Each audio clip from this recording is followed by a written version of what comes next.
my name is Mara Collins. I was 38 years old when I came home to give my parents the lake house I had spent 12 years saving for, and I found my mother crying beside the garage. My father was sitting on a folding chair, his suitcase was at his feet. There were white roses tied to the porch railings. A string quartet was warming up on the lawn. A caterer was carrying trays through the kitchen door. And my mother-in-law, Denise Walker, was standing beneath a flower arch in a cream-colored dress. She was welcoming wedding guests to a house she did not own. For 1 second, I thought I had the wrong address. Then I saw my father's old brown suitcase beside the garage, the same suitcase he had used when he and my mother took their first and only vacation to the lake when I was 9 years old. My mother saw me first. Her face broke in a way I will never forget. "Mara," she whispered. Before I could reach her, Denise turned around with a champagne flute in her hand. She smiled. A sharp smile. The kind of smile that thinks it already owns the room. "Oh, good," she said. "You're here." I looked past her at the house. The house I bought. The house my parents were supposed to move into that morning.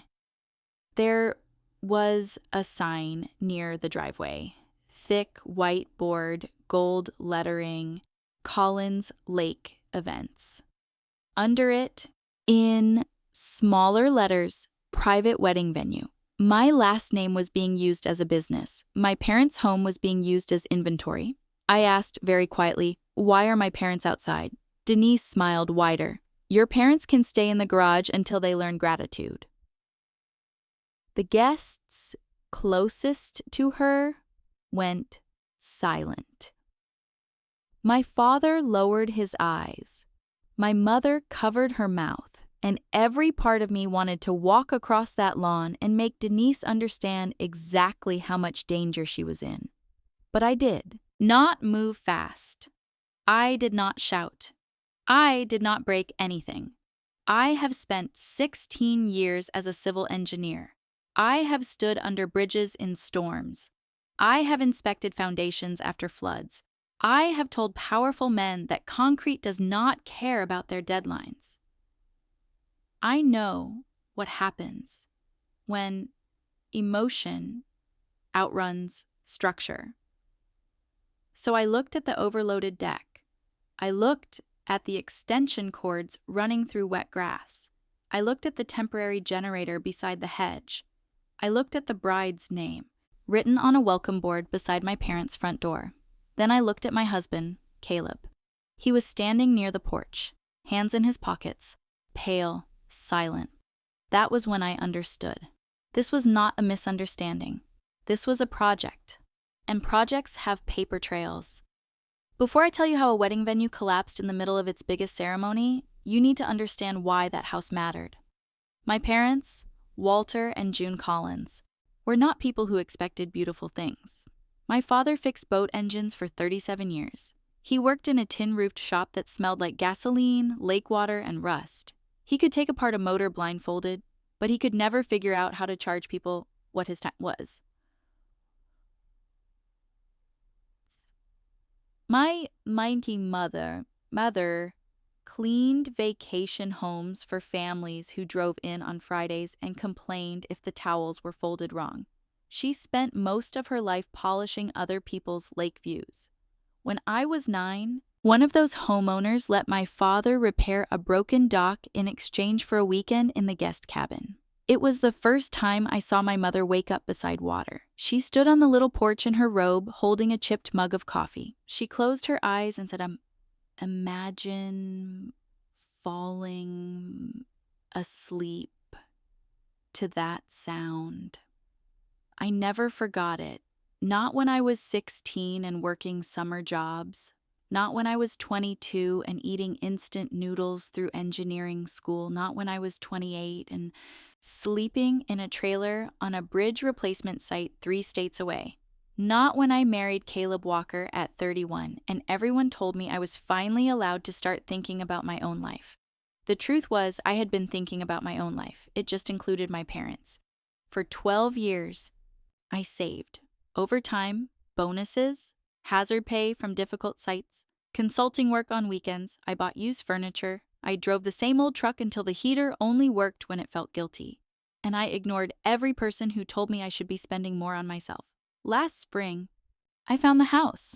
It was not a mansion, it was an old blue lake house outside Mercer Hollow. It had a wide porch, one main floor bedroom facing the water, a kitchen big enough for my mother to overfill with soup, and a flat side entrance that would work for my father's bad knees. The dock needed repair. The deck needed inspection. The roof needed 2 years before it became a problem. It was perfect. I bought it in my name only. Not because I expected betrayal, because I was the one paying for it. The down payment came from my savings account. The mortgage came from my income. The closing documents had one buyer, Mara Collins. My plan was simple. I would finish my project out of state, come home the weekend of my parents' 45th anniversary, drive them to the lake house, and hand my mother the keys. I had pictured that moment so many times it became a kind of prayer. My mother on the porch, my father pretending he was not crying, the sound of water through the trees. House finally smelling like them instead of other people's money. Caleb knew all of this. He knew what the house meant, which is why, when he offered to help prepare it while I was away, I believed him. "Let me handle it," he said. "You've carried enough." That sentence undid me. You have to understand, I was tired of carrying.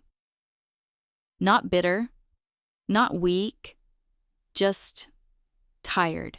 Caleb and I had been married 7 years by then. He was charming when we met, the kind of man who remembered how you took your coffee, the kind of man who made strangers feel like old friends. He worked in custom cabinetry when business was good. When business was bad, he called himself between contracts. I made more money. That had never bothered me, or I thought it had never bothered him. When I bought the lake house, Caleb was supportive in public. In private, he made little comments. "Must be nice to just decide things. Your parents are lucky you can buy them peace." My mom never had anybody do something like that for her. I heard the edge. I chose to hear pain instead of resentment. That was one of my mistakes. His mother, Denise Walker, had always treated my stability like a family resource. When her car needed tires, she called Caleb. And Caleb looked at me. When his brother needed a loan, Denise said, "Mara understands numbers." When Denise wanted to move closer to the lake after retirement, she joked at dinner, "Maybe I'll just live in Mara's guest room." I laughed. I should not have. A woman like Denise hears a laugh as permission. The first warning came 3 weeks after closing. The water bill jumped. Then the power bill. Then a waste removal charge appeared for an extra pickup I had not ordered. I called Caleb from the construction site. "Why is the house using that much power?" he said. "The cleaners are running equipment." "For 3 weeks? Mara, do you want it ready or not?" I did not like his tone, but I was standing beside an excavator with rain in my boots trying to keep a road project from falling behind schedule, so I let it go. The second warning was the photos. Caleb sent me pictures of the kitchen, the porch, the bedroom, but every photo was tightly cropped. A corner of the kitchen, a piece of the porch railing, one angle of the main, a bedroom that showed fresh flowers but not the rest of the room. I stared at those photos longer than I wanted to admit. Engineers are trained to notice what is outside the frame. A clean picture can hide a crack. The third warning was my mother. She called me 6 days before the anniversary. Her voice was careful, the voice she used when she did not want to be a burden. "Honey," she said. "Denise said there may be a little scheduling overlap at the house." I stopped writing in my notebook. "What kind of overlap?" "Oh, I'm sure it's nothing. She said there was an event Caleb forgot to mention, but that your father and I could use the garage apartment for a few days." The garage apartment? There was no garage apartment. There was a garage. Unfinished. Concrete floor, exposed shelves, a washer and dryer. Mama, I said, you do not move into that garage. She gave a small laugh. You know your father, he says we don't want to cause fuss before your big surprise. My big surprise? The surprise was already bleeding before I arrived. I called Caleb. He did not answer. I texted him. He replied 2 hours later. It's handled. Don't stress. That was the last warning I got before I came home. I drove to the lake house on a Saturday morning with the keys in a small blue box on the passenger seat. I had wrapped the box in silver ribbon. I remember that clearly because after everything happened, that ribbon felt obscene. The road curved through pine trees and then opened to the lake, wide and bright under the afternoon sun. For one breath, I was 9 again, watching my mother close her eyes at the sound of water. Then I saw the cars, at least 30 of them, parked along the gravel road. On the side lawn, half over the drainage ditch, a white tent stood beside the house. There were rented chairs lined up on the grass. A chalkboard sign near the porch said, "Welcome to the wedding of Lydia and Mark," and beneath it, Collins Lake Events. My hands went cold. I parked behind a catering van and walked toward the house. No one stopped me. Why would they? I looked like staff. I was wearing jeans, boots, and the gray jacket I used on job sites. My hair was pulled back. I had a clipboard in the truck because I always have a clipboard somewhere. I walked past a florist tying ribbons to the stair rail, past a bartender unloading glasses, past 2 bridesmaids laughing near the porch. Then I saw my mother. She was standing beside the garage door in the pale blue blouse she had bought for the anniversary. Her hair was pinned carefully, but her eyes were red. My father sat beside her on a folding chair, one hand on his cane, the other resting on his suitcase. He looked smaller than he had the week before. That is what humiliation does to old men who spent their lives being useful. It folds them inward. "Dad," I said. He tried to stand too fast and winced. "I'm sorry." "Bug," he said. Bug. He had called me that since I was 6. I didn't know where else to sit. That sentence did something to me. Not loud, deep. I turned toward the open garage. Inside, someone had put a folding cot against the wall, 2 plastic drawers, a lamp, and a printed sign taped to a shelf, staff rest area.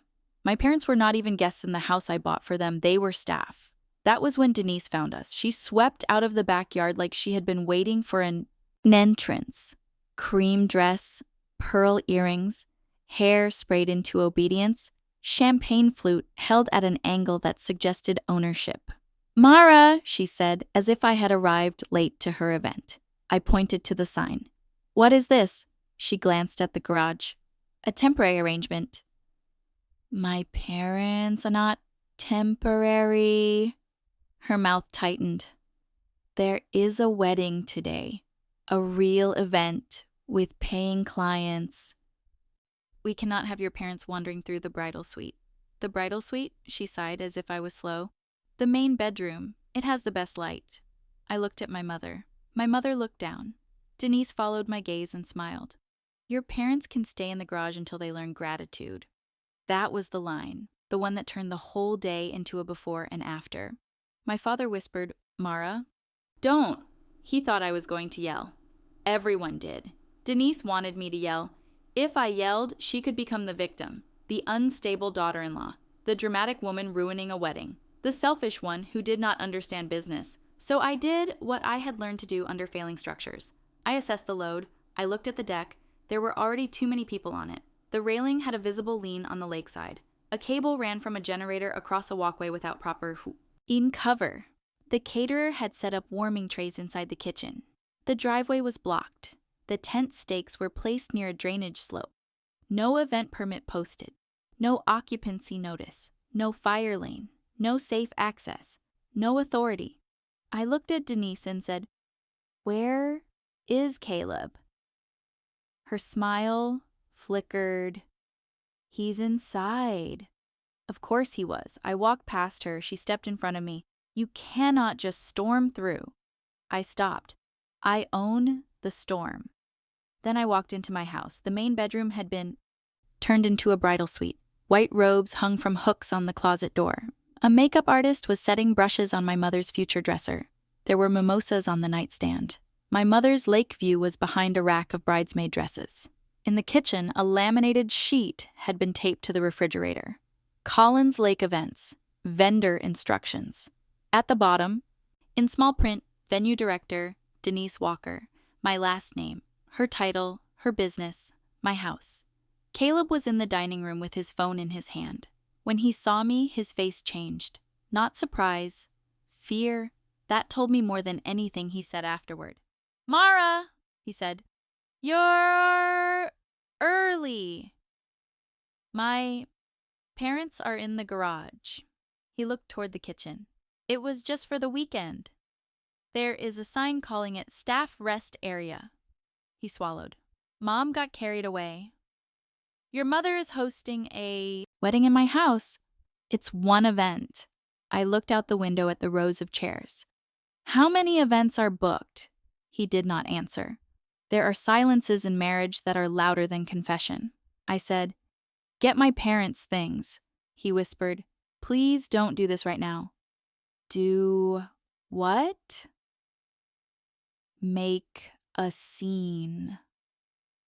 I laughed once, not because it was funny, because it was exact. My father is sitting beside a suitcase in a garage, and you are worried I will make a scene. His face went red. You're always like this. Careful. No, Mara. You come in with your plans and your documents and your perfect way of doing everything, and everyone else is just supposed to feel small. That was the first honest thing he said. Not kind, but honest. I nodded. Get their things. He did not move, so I did. I packed my parents' clothes from the garage myself. I carried the suitcases past the bridesmaids, past the caterer, past Denise, who followed me saying my name like a warning. My mother kept apologizing. My father kept trying to stand. I put them in my truck and drove them to a hotel 8 miles away. A real hotel, with a lake view, clean sheets, and no one calling them staff. My mother cried when I opened the curtains. Not loudly. That would have been easier. She touched the window with 2 fingers and said, "This was supposed to be your happy day too." I sat beside her. "No," I said. "It was supposed to be in yours." My father was quiet for a long time. Then he said, "Denise told us we should be grateful there was room at all." My mother tried to stop him. He kept going. She said the house was too valuable to sit around being used by old people. I looked at him. And Caleb? My father's eyes filled. He said it was just until the season ended. The season, not the weekend. The season. That night, after my parents fell asleep, I sat at the hotel desk with my laptop open and searched. It took 6 minutes. Collins Lake Events. There was a website, a real website. The cover photo was my house at sunset. The main bedroom was listed as the Willow Bridal Suite. The porch was called the Collins Overlook. Deck Eincheck. Advertised as a lakefront ceremony platform for up to 120 guests. 120. I enlarged the photo of the deck until the pixels broke. They had decorated over the weakness. I knew that deck. I had read the inspection notes when I bought the house.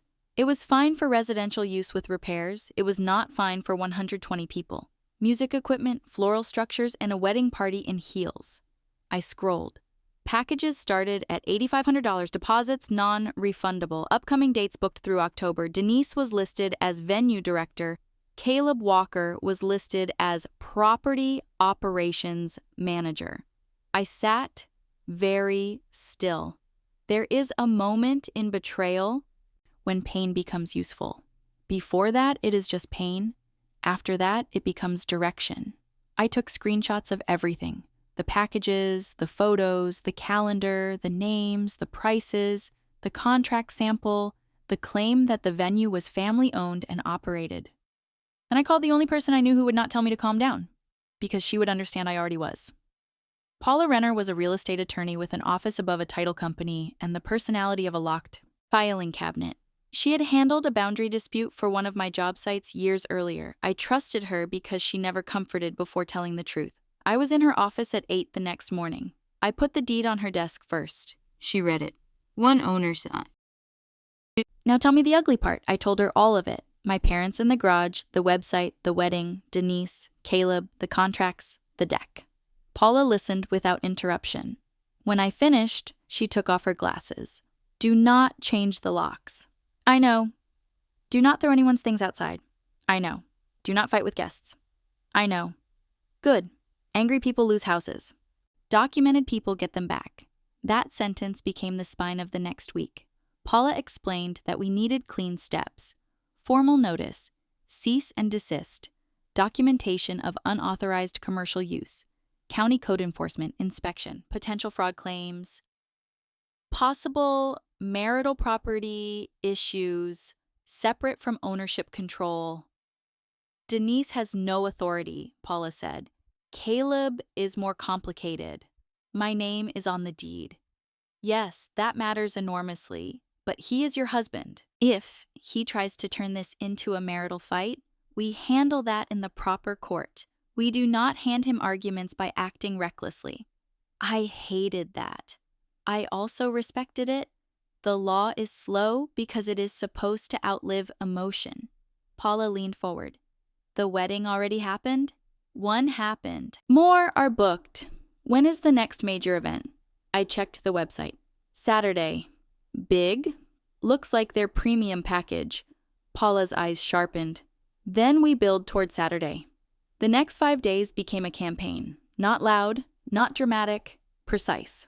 First, Paula sent formal notice to Denise and Caleb. It demanded immediate cessation of all commercial activity at the property. It also demanded removal of unauthorized occupants and business materials.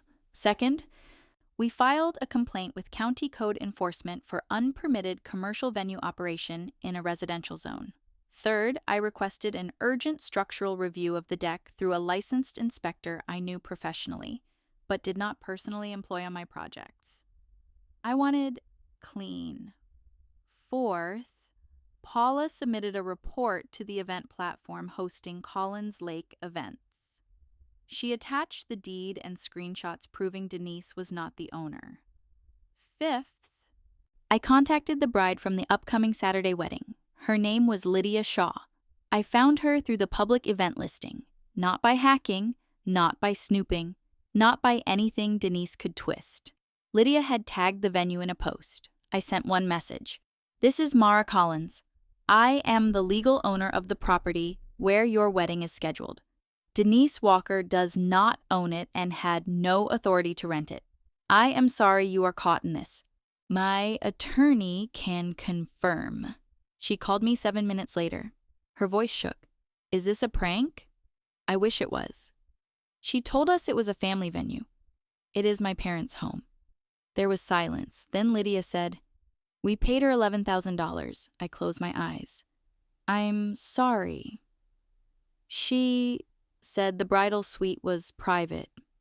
She said we had exclusive use of the property. She said her son co-owned it.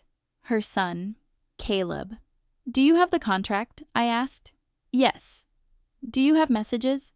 Yes. Would you be willing to share them with my attorney? Lydia did not hesitate. She sold me someone else's house. I'll share everything. That was the first unexpected witness. The second came from the deck. Inspector Grant Hale arrived Thursday morning. He was 55, quiet, deeply unimpressed by charm. He wore a county jacket and carried a clipboard that looked older than some of the houses he inspected. Denise tried to stop him at the driveway. You cannot just come onto private property, she said. I stepped from beside his truck. He can when the owner invited him. Denise's face hardened. You are making this uglier than it needs to be. No, I said, I'm making it documented. Grant inspected the deck for 43 minutes. He checked the posts, the ledger board, the railings, the fasteners, the stairs, the load path. Denise stood behind him the entire time.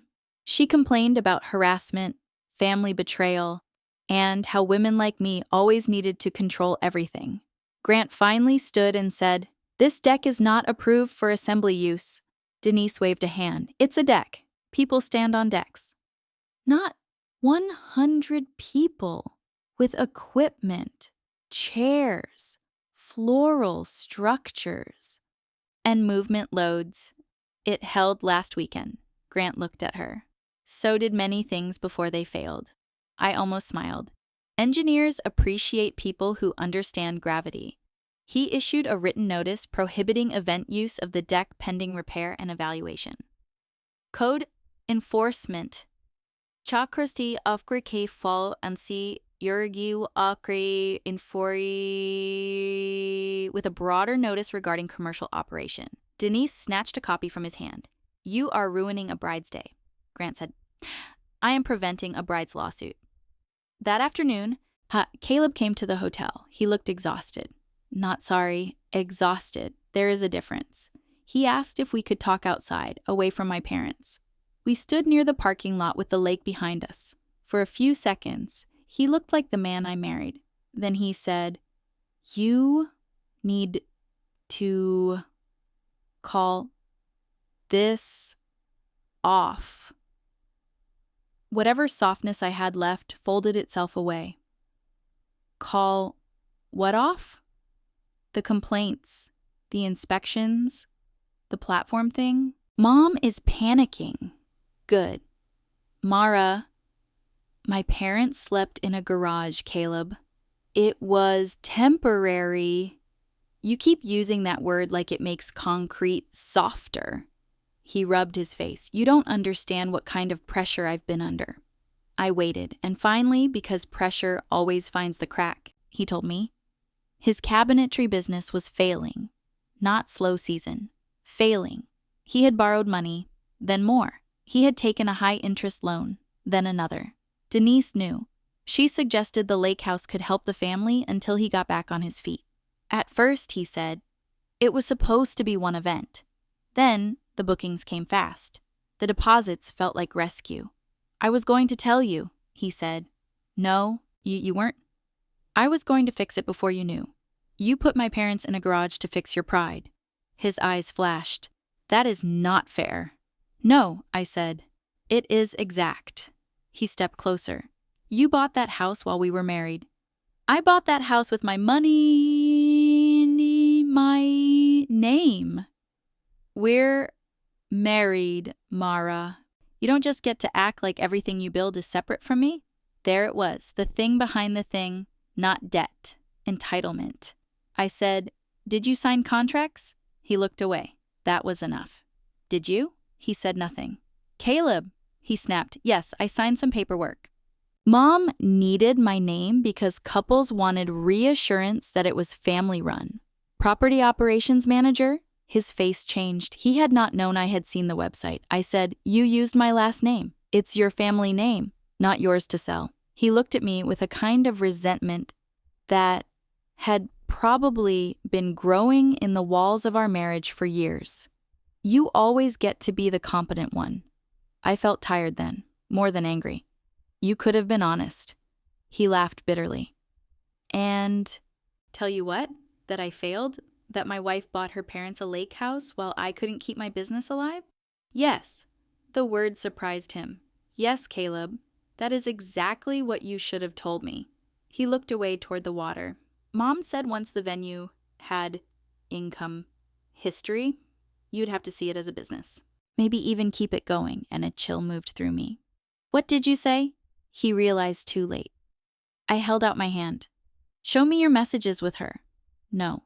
Then Paula will ask for them. He stared at me. You'd take me to court? You put my father in a garage. That ended the conversation. The platform removed the listing Friday afternoon. Lydia texted me first. The venue page is gone. Denise is calling me nonstop. Then Paula forwarded the notice. Unauthorized listing. Ownership dispute. Future bookings suspended. Pending payouts frozen. I read the email twice. Not because I needed to believe it, because I wanted to remember how quietly a lie can collapse when the right document reaches the right inbox. That evening, my father asked me if the house was really coming back. He was sitting by the hotel window, his cane beside him, watching the lake like it might disappear if he looked away. I sat across from him. Yes. He looked at his hands. I should have stood up to her. I wanted to say no. I wanted to protect him from even that small blame. But my father had spent 73 years being treated like a gentleman was the same as a weak one. He deserved truth, not comfort. I said, "You did what you thought would keep peace." He nodded, ashamed. I continued, "And they used that against you." My mother came out of the bathroom then, carrying a small cloth bundle. She unwrapped it on the table. Inside was a little bronze wine bell shaped like a fish. "I bought it for the porch," she said, "before we came." Her hands trembled. "Denise said it would ruin the wedding photos." I looked at that little bell, then at my parents. Then I understood what Saturday was really about. Not the house, not Denise, not Caleb. A door. My parents had spent their entire lives entering through side doors. Service doors, back doors, garage doors. Saturday they would enter through the front. I slept 4 hours that night. That was enough. Saturday arrived, bright and cloudless. The kind of lake day people pay extra for. By 10 in the morning, the property was already full. Denise had decided to proceed. Of course she had. People like Denise do not stop because paper arrives. They assume paper is something other people obey. Cars line the road, chairs face the lake. Florists were fixing an arch near the deck despite the notice. A DJ was setting up speakers. The caterer had a prep table in my mother's kitchen. Lydia arrived in a robe and jeans. Furious, pale, her hair half done. Her fiancé, Mark, followed with a folder in his hand. They were not there for a wedding anymore. They were there for answers. I arrived with my parents at 11:30. My mother wore the blue dress she had planned for her anniversary. My father wore a jacket even though it was warm. He had the bronze bell in his pocket. I had a folder under my arm. Paula walked beside me. Inspector Grant Hale arrived 3 minutes later in a county vehicle. A second code enforcement officer followed. Denise saw us from the porch. Her face did not fall. It hardened. She walked down the steps with a smile meant for the audience gathering behind her. "Mara," she called, "are you really going to ruin a bride's day because your parents wanted the big room?" The old me might have answered too much. Explained too much. Defended too much. Paula had warned me. Minimum words, documents do the heavy lifting. So I said, "No, Denise. You already ruined it when you sold a house you didn't own." People began whispering. Lydia stepped forward. Denise's smile flickered. "Lydia, sweetheart, this is a family disagreement." Lydia held up the contract. "You told me you owned the venue." Denise's eyes cut to Caleb. Caleb stood near the porch, frozen. He looked worse than he had Thursday. Good. The truth is heavy when you stop helping someone carry the lie. I walked to the table where Denise had arranged champagne glasses and welcome cards. I set down the first document, the deed. Then I set down the county notice. Then the structural restriction. Then the platform removal notice. Then Lydia's contract. Then screenshots of the website. I did not slam them. I placed them one at a time. A man near the caterer leaned in to read. A "Yeep," bridesmaid gasped. Someone said, "Her name is the only one on it." Denise stepped toward the table. "You have no right to parade private family business in front of guests." I looked at the chairs, the flowers, the caterers, the photographer, the DJ, the bride, the groom, and the sign that said Collins Lake Events. You made it public when you sold tickets to my house. Paula introduced herself, calmly, professionally, lethally. She explained that the property had one legal owner, and Denise Walker had no authority to operate a venue, no authority to enter contracts, no authority to accept deposits, and no authority to represent herself as owner or venue director. Denise tried to interrupt. Paula raised one finger, not high, just enough. Denise stopped. Some people are immune to shame, but not to attorneys. Inspector Grant spoke next. He announced that the property was not permitted for commercial event use and that the deck could not be used for assembly because of structural concerns. Denise snapped, "That deck is fine." Grant looked at the deck. "It is fine for a family sitting with coffee. It is not fine for a wedding party and 70 guests. We had 100 last weekend." The moment she said it, she knew. Grant wrote something on his clipboard. I saw Caleb close his eyes. Lydia turned white. "You put my grandparents on that deck," she said. "My grandmother uses a walker." Denise said, "Nothing happened." Grant replied, "That is not a safety plan." Then Lydia opened her folder. "This is my contract, $11,000, deposit paid to Denise Walker Events, LLC. Denise said, "That is my business." Lydia pointed to the top line. "It says Collins Lake Events." The name hung there. My name, my father's name, my mother's name, used to sell a house they had been locked out of. I looked at Denise. "You put my parents in the garage and sold their bedroom as a bridal suite." Denise's face flushed. "They were comfortable. My mother—" I made a small sound. That was the first time she had reacted. I turned to her. "Mama?" She was looking at the house, not Denise. "The bride had my curtains," she said softly. Everyone heard it, not because she said it loudly, because the whole yard had gone quiet enough for truth to travel. My father stepped forward then, slowly. His cane pressed into the grass. He looked at Denise. "I took the bell down because you said it looked poor." Denise opened her mouth. No words came. My father reached into his pocket and took out the little bronze bell. "My wife bought it for her porch." That broke something in the crowd, not dramatically, not with a shout, but people shifted. A few looked away from Denise, a few looked at my parents with the kind of shame decent people feel when they realize they have been standing in the wrong room. Denise felt it and panicked. "This is sentimental nonsense," she snapped. "I built something here. I turned an empty house into a business." I looked at her.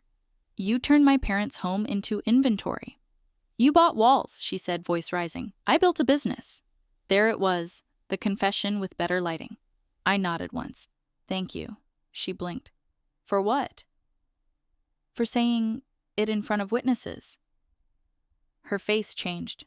Caleb finally moved. "Mara, please." I turned to him. Not as a wife. As the owner of the house he had helped sell. "You want to explain your part?" His mouth open, closed. Denise said, "Caleb was helping his family." Paula looked at me. I opened the last section of the folder.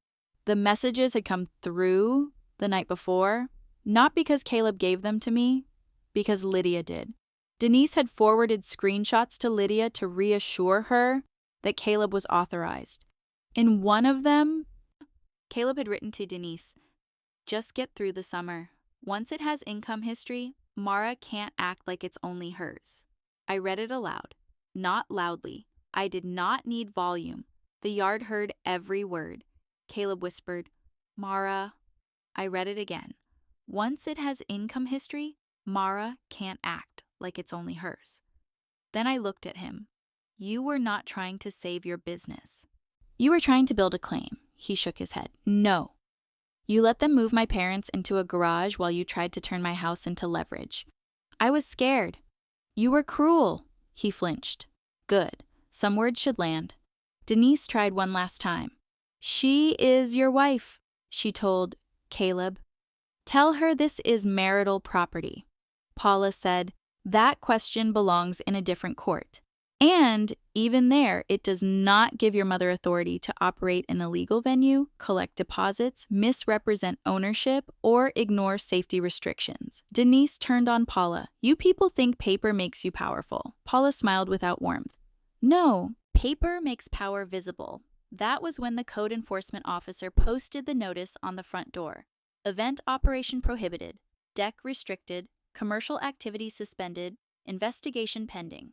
Lydia's fiancé, Mark, took one look at Denise and said, "You will refund us today." Denise said, "The deposit is non-refundable." Lydia laughed. It was not a happy sound. "You sold me a venue you didn't own." Try that sentence in court, didn't she?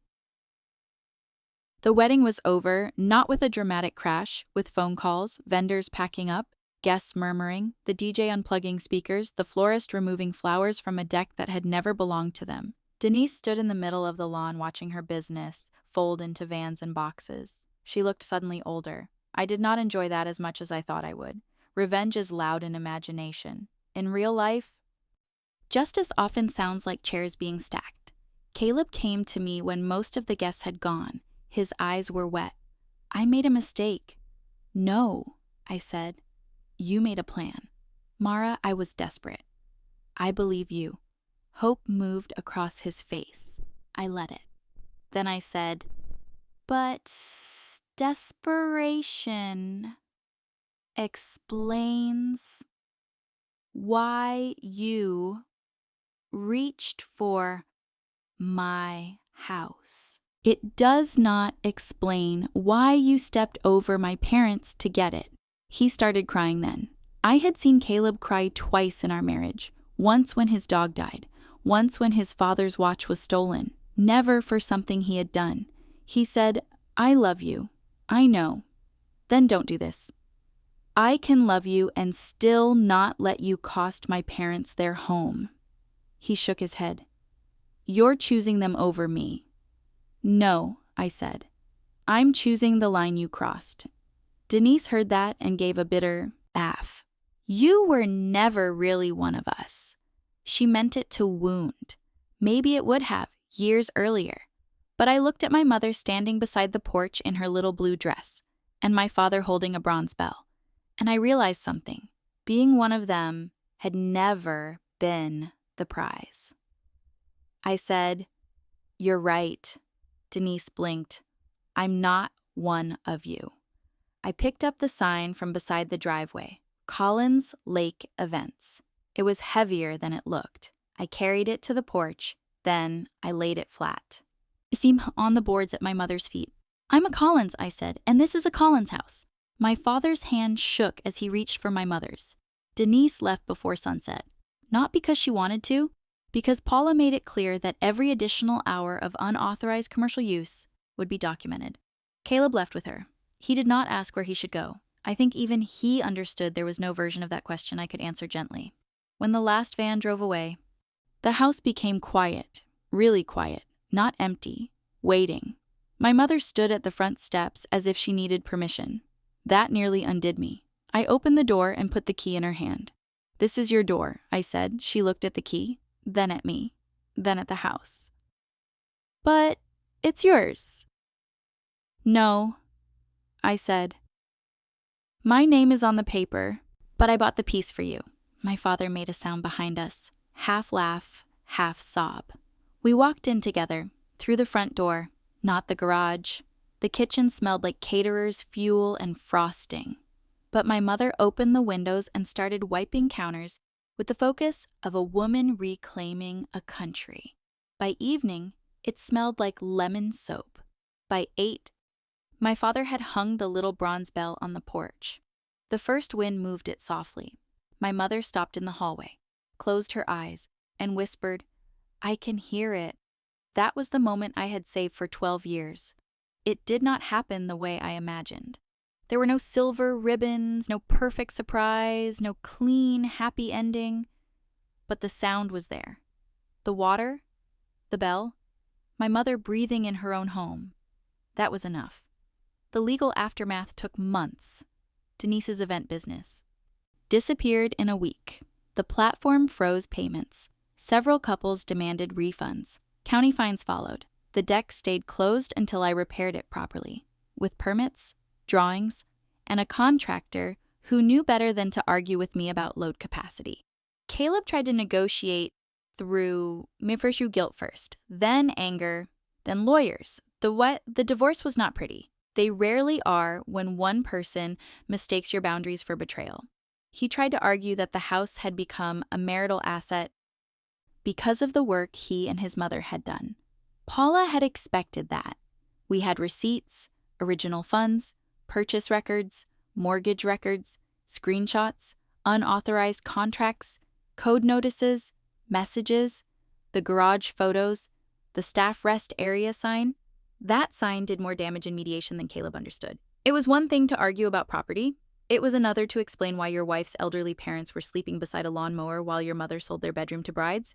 He eventually stopped fighting for the house. I think not because he grew a conscience, because paper made the lie too expensive. My parents moved in fully by the end of summer.